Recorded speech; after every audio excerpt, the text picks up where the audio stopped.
களங்கம் இத்துலகம் கழிப்புறமை நெறி விளங்க என்னுள்ளே விளங்குமை பொருளே மூவிரு நிலையின் முடிநடு முடிமை ஓவர விளங்கும் பொறுமைமை பொருளே எழுநிலை மிசையே என் குரு ஆகி வழுநிலை நீக்கி வயங்குமை. மாற்றம்னா என்ன தெரியுமா? உங்களை கேட்டோம்னா ஆளுக்கு ஒண்ணு இஷ்டத்துக்கு சொல்லுவீங்க. மாற்றம் அப்படின்னா இன்பத்தை மேம்படுத்துதல். இன்பத்தை மேம்படுத்துதல் தான் மாற்றம். எப்படி சார் மேம்படுத்த முடியும்?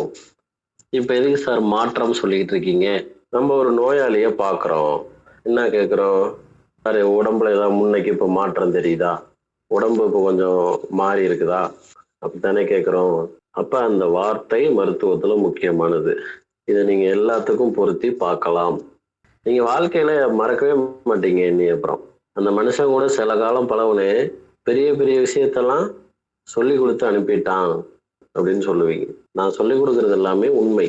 உண்மையை கொண்டு இந்த உலகத்தை பார்த்தீங்கன்னா தான் உலகம் புரியும். கடைசி வரைக்கும் எனக்கு உண்மையே புரியல சார் அப்படின்னீங்கன்னா அதுக்கு பேர் பைத்தியம்னு பேரு. பைத்தியத்துக்கு உண்மை புரியாது. உண்மை புரியாதது பைத்தியம்தான். மனுஷனுக்கு மட்டும்தான் உண்மை புரியும். மனித பிறவி எடுத்ததே உண்மையை புரிஞ்சுக்கிறதுக்கு தான். 2 வாரமாவே 3 வாரமாவே உண்மை ரொம்ப சோதிக்குதுன்னு நினைக்கிறேன். உங்களுக்கு நான் ஒண்ணு சொல்றேன். வாழ்க்கைய எப்படி வாழணும் அப்படின்னு கேட்டா, இன்றைய பொழுதை விட நாளைக்கு இன்னும் சந்தோஷமா இருக்க முடியுமான்னு பார்க்கணும்.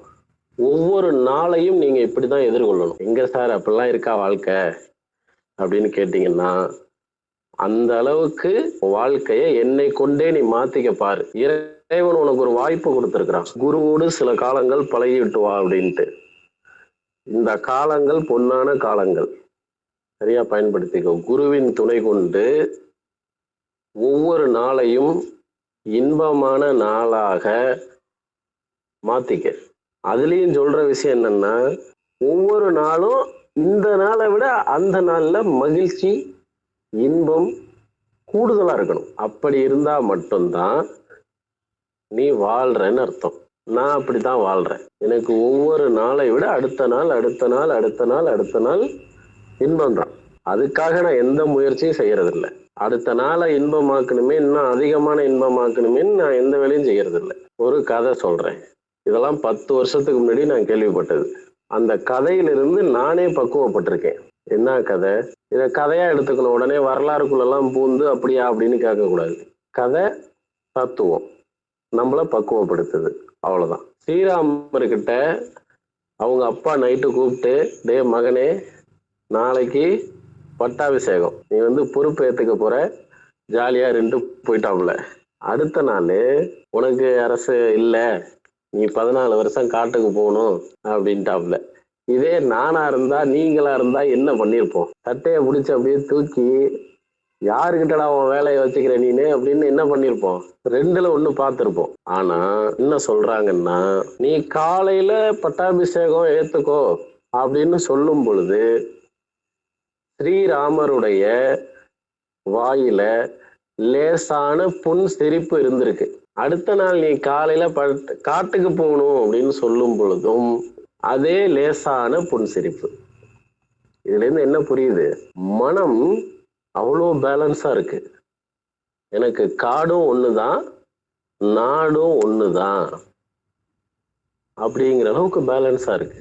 உணர்ச்சிகளால் தடுமாற்றம் அடையல. ஞானம் இதைத்தான் வழங்கும். இதுதான் ஞானம். இது உதாரணத்துக்கு இந்த சம்பவம்.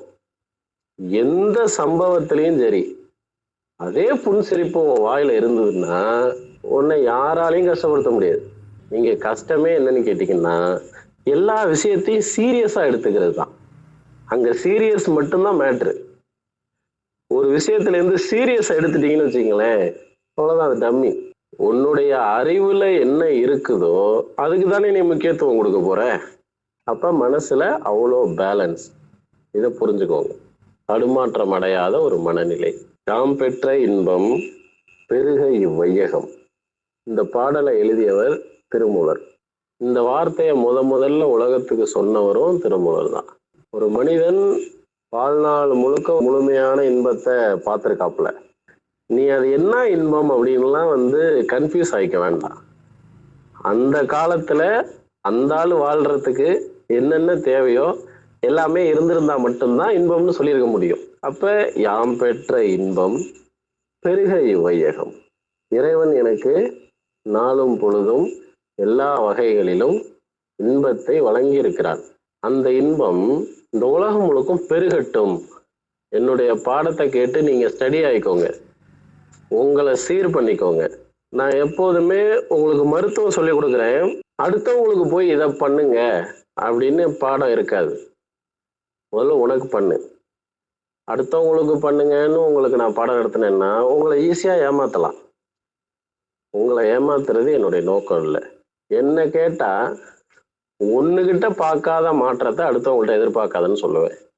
மாற்றம் என்றால் இன்பத்தை மேம்படுத்துவது. இன்பத்தை மேம்படுத்தும் போது அங்க என்ன சார் நடக்குது அப்படின்னு கேட்டா வளர்ச்சி அடைகிறது. எது வளருது? எல்லாமே வளருது. இங்க இந்த உலகத்தை கவனிச்சு பாருங்க, எதெல்லாம் வளர்ச்சி அடையுதோ அது எல்லாமே இன்பத்துல தான் இருக்கும். இன்பத்துக்கு பிறகு வளர்ச்சி இருக்கு. நீங்க எதை வேணாலும் ஒப்பிட்டு பாருங்க. இன்பம் இல்லாத பொருள் வளராது. சேலஞ்ச் பண்ணி சொல்லுவேன். பொருளாதாரத்துல நீ வளரவே மாட்டேங்கிறியா? நீ சந்தோஷமா இல்ல, நீ இன்பமா இல்லை. நீ இன்பமா இல்லாத வரைக்கும் பொருளாதாரத்துல உன்னால வளர முடியாது. அறிவு வளரவே மாட்டேங்குதா? இன்பமா இல்லை. முடி வளரலையா? இன்பமா இல்லை. ஒரு ஆணும் பெண்ணும் இணைந்து இன்பமாக இருந்த பிறகுதான் அங்க கரு வளர்ச்சினே ஒண்ணு நடக்குது. சரி சார், ஒரு செடி வளருது இல்ல, அது இன்பத்துலதான் வளருதா அப்படின்னு கேட்டா டெஃபினெட்லி. சமுதாய மாற்றம் என்பது மக்கள் எல்லாம் இன்பமா இருக்கிறதுலதான் இருக்கு. தமிழ் சொற்கள் ஒவ்வொரு சொற்களுமே உள்ளுக்குள்ள ஞானத்தை வச்சிருக்கு. மாற்றம் அப்படின்னு சொல்லிட்டு எவ்வளவு பெரிய விஷயத்த உள்ள வச்சிருக்கிறாங்க பாருங்க. அப்ப ஏமாற்றம்னா என்னங்க? நான் ஒரு இன்பம் நடக்கும்னு பார்க்க ஒரு ஆளை போனேன், நான் போன நேரத்துல அந்த ஆள் இல்லை. இப்ப ஏமாற்றம். இன்பம் கிடைக்கல. ஒருத்தரை நம்பி இன்வெஸ்ட் பண்ணினேன், ஏமாத்திட்டு ஓடிட்டான். இன்பம் கொடுப்பான், என்னை வளர்த்து விடுவான் அப்படின்னு நம்பினேன், நடக்கல. கடவுளை நம்பினேன், கடவுள் என்ன கை விட்டாரு.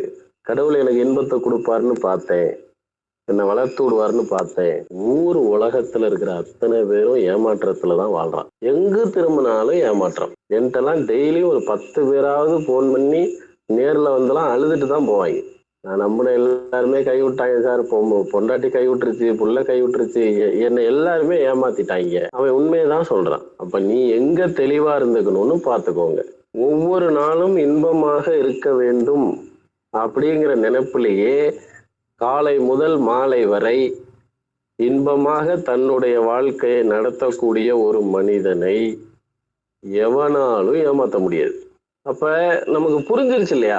நம்ம அடுத்தவனை நம்ம ஏமாத்துவோமா? ஏமாத்த மாட்டோம். நம்மள ஒருத்தன் நம்புறான்னா எதுக்கு அவன் நம்புறான்? அவன் இன்பத்தை அவன் மேம்படுத்திக்க பாக்குறான். வர்மம் படிக்கிறதே எதுக்கு? உன் இன்பத்தை நீ மேம்படுத்துறதுக்கு. உனக்குள்ள ஒரு மாற்றத்தை நீ பார்க்க விரும்புற, அதுக்கு வர்மம் துணை செய்யுமா, வர்ம மருத்துவம் துணை செய்யுமான்னு பாக்குற. இந்த இடத்துல எப்போதுமே நேர்மையா இருக்கணும். என்கிட்ட நான் மருத்துவம் கத்துக்கிட்டு ஊர்ல இருக்கிற எல்லாருக்கும் நான் உதவி செய்ய போறேன்னு ஒருத்தன் சொன்னான்னா நான் நம்ப மாட்டேன். முதல்ல அவனை தான் சந்தேகப்படுவேன். இது தேவையில்லாத வேலை. அவனையும் ஏமாத்திக்கிட்டு ஊர்ல இருக்கிறவனையும் ஏமாத்த போறான். அதுக்கு நம்ம உதவியா இருக்கணுமா? நேர்மையா இருந்துட்டா பிரச்சனையே இல்லை. அப்ப மாற்றத்துக்கு நேர்மாறா ஒண்ணு நடக்குதுன்னா அது என்ன அப்படின்னு கேட்டீங்கன்னா அதுக்கு பேரு சீர்குலைவுன்னு பேரு. சீர்கேடு, சீர்குலைவு. சார், ஒருத்தர் போய் பார்த்தேன், அவர் இன்பமாவே இருக்கிறாரு, அவர் உடல்ல நல்ல மாற்றம் ஏற்பட்டிருக்கு. இது நலம், உடல் நலம், ஆரோக்கியம். இல்ல சார், ஒருத்தர் போய் பார்த்தேன், நான் சொன்னதெல்லாம் செய்யல, நாளுக்கு நாள் ஆளு நலிஞ்சுக்கிட்டே போறாப்புல, மெலிஞ்சுக்கிட்டே போறாப்புல. இப்ப அங்க என்ன நடக்குது அப்படின்னா சீர்கேடு, சீர்குலைவு. அப்போ ஒரு உடல் மேம்படுதா சீர்கேடு அடையுதா அப்படிங்கிறத பார்க்கக்கூடிய மனநிலை இருக்கணும் உங்களுக்கு. அதனால இந்த அமைதிங்கிற உணர்வும் இன்பம் அப்படிங்கிற உணர்வும் சிவம் சக்தி போன்றது. அமைதி என்பதை சிவமாகவும் இன்பம் என்பதை சக்தியாகவும் புரிஞ்சுக்கலாம். ரெண்டுமே நமக்கு தேவை. யாரை விடவும் யாரு பெருசும் இல்லை, சிறுசும் இல்லை. இந்த ரெண்டும் இல்லைன்னா வாழ்க்கை நரகம். மாற்றம் என்பது இன்பத்தை மேம்படுத்துவது. கேரளாவுக்கெல்லாம் போனீங்கன்னா சுகமாயிட்டீங்களான்னு கேட்பாங்க நோயாளிகளை பார்த்து. சுகமாயிட்டீங்களா? அப்ப சுகத்துக்கு எதிர்ப்பது என்னது? துன்பம், ரணம். அப்ப நோயாளினா யாரு? துன்பத்தில் இருப்பவர், நரகத்தில் இருப்பவர். சுகமாயிட்டீங்களான்னா அப்ப என்ன அர்த்தம் இருக்கு? அதுல இருந்து மீண்டு வந்துட்டியா, சுகமாயிட்டியா? அப்ப எதை குறிக்குது? வாடி போய் துன்பத்தில் உழண்டு கொண்டிருப்பவர் தான் நோயாளி. அவரை டெய்லி இன்பப்படுத்துறது தான் வேலையே. அப்ப உங்களுக்கு என்ன தெரிஞ்சிருக்கணும் அப்படின்னா, ஒரு மனிதரை இன்பமாக வைத்துக் கொள்வது எப்படி அப்படிங்கிற வித்தை தெரிஞ்சிருக்கணும். உங்களை சுத்தி இருக்கிற எல்லாத்தையும் சந்தோஷமா வச்சுக்க தெரிஞ்சாதான் நீ ஞானி, நீ அறிவாளி, நீ மர்ம சிகிச்சையாளர். நீனே சிரிக்க மாட்டேங்கிற, உன் மனசே தளர்வா இருக்க மாட்டேங்குது, நீனே ஒரு அமைதியா இருக்க மாட்டேங்கிற, நீனே கோபப்படுற, எப்படி அப்புறம்? அப்ப மாற்றம் இங்க வரணும். திருமூலர் இதனுடைய உச்சத்துக்கு போய் ஒரு பாட்டு எழுதுறார். யாம் பெற்ற இன்பம் பெருக இவ்வையகம். எல்லா மாற்றத்தையும் நான் பார்த்துட்டேன்டான்றாரு. யாம் பெற்ற இன்பம் பெருக இவ்வையகம் ஊன் பற்றி நின்ற உணர்வுரு மந்திரம். திருமந்திரம் நீங்க கூட எழுத முடியும். அதுக்கு தான் ஒரு ஐடியா சொல்றாரு. இந்த திருமந்திரத்தை அவர் எப்படி எழுதுனேன்னு சொல்றாரு. யாம் பெற்ற இன்பம் பெருக வையகம் வான் பற்றி நின்ற மறை பொருள் சொல்லிடேன். வான் பற்றி நின்ற அப்படிங்கிறது ஆழமான பொருள். அதாவது திருமந்திரம் வரும்போது நீங்க இன்னும் நிறைய படிப்பீங்க. இங்க மேலோட்டமா சொல்றேன். வான் பற்றி நின்ற, அந்த வான் பற்றி நின்றங்கிறதுக்கே பல அர்த்தங்கள் உண்டு. எல்லா அர்த்தங்கள்லையும் அந்த பாடலை பார்க்க வேண்டிய தேவை இருக்குது.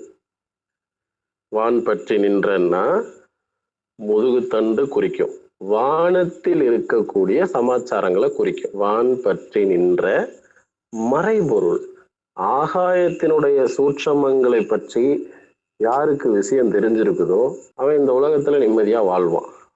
நீங்க கவனிச்சு பார்த்தீங்கன்னா இயேசுபிரான் பைபிள்ல எழுதியிருக்கிற ரகசியங்கள் எல்லாமே ஆகாயத்தை பற்றியது. நபிகள் நாயகம் குரான்ல எழுதியிருக்கிற ரகசியங்கள் எல்லாமே ஆகாயத்தை பற்றியது.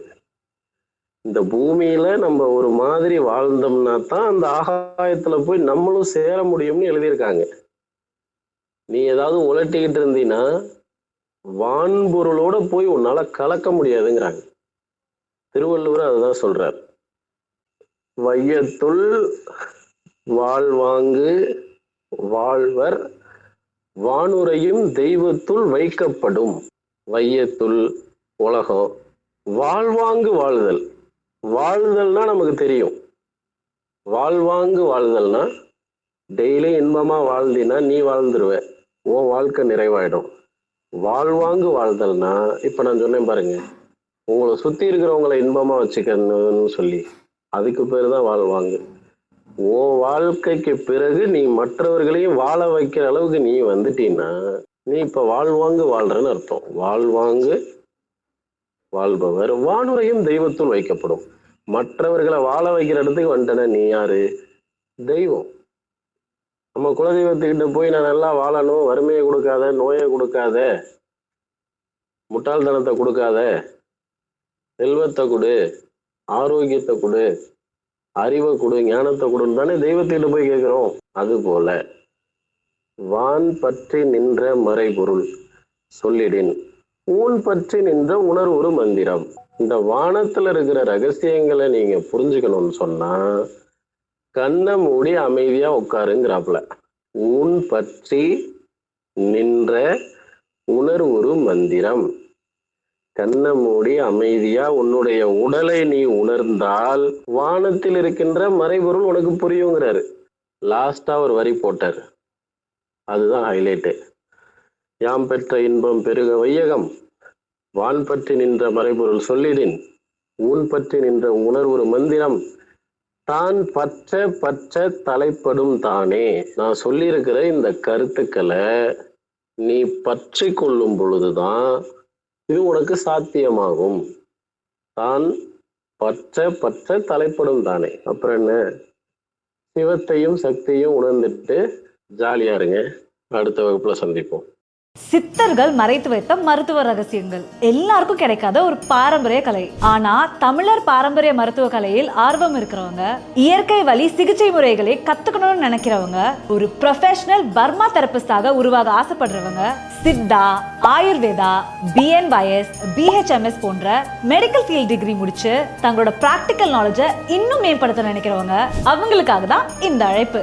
அரியலூரின் புகழ்பெற்ற பாரம்பரிய மருத்துவ மரபில் பர்மா ஆசான் ஹீலர் பழனிசாமி அவர்களின் நேரடி ட்ரைனிங் அண்ட் கைடன்ஸ்ல சித்தரியல் குருகுலத்தில் சித்தா பர்மா ட்ரைனிங்க்கு அட்மிஷன்ஸ் ஓபன் ஆயிருக்கு. 15 வருடம் அனுபவத்தோடு சித்த மருத்துவம், பர்மம், சைக்காலஜி, தொக்கணம், நாடி பரிசோதனை, பிரீதிங் மெத்தட், சித்த மருந்து தயாரிப்பு வரை பல பாரம்பரிய சிகிச்சை முறைகளை ஹேண்ட்ஸ் ஆன் பிராக்டிகலா கத்துக் கொடுக்கிறோம். மேலும் ஓலைச்சுவடி, கல்வெட்டு, தொல்லியல் சான்றுகளோடு பாரம்பரிய மருத்துவ அறிவுகளையும் மாணவர்களுக்கு சொல்லி தருகிறோம். இங்கு தியரி விட பிராக்டிகல் ட்ரைனிங் தான் இம்பார்ட்டன்ஸ் அதிகம். ஏற்கனவே பல மாணவர்கள் இந்த கலையை கற்று சக்சஸ்ஃபுல் பர்மா தெரபிஸ்டா பிராக்டிஸ் பண்ணிட்டு இருக்காங்க. சிலர் தனியாக கிளினிக் ஆரம்பிச்சு நல்ல வருமானமும் சம்பாதிக்கிறாங்க. Online and offline classes available. Training fees monthly just 6,000 only. Seats ரொம்ப லிமிடெட். இன்னைக்கே உங்க சீட்டை ரிசர்வ் பண்ணுங்க. கால் now 6382857668.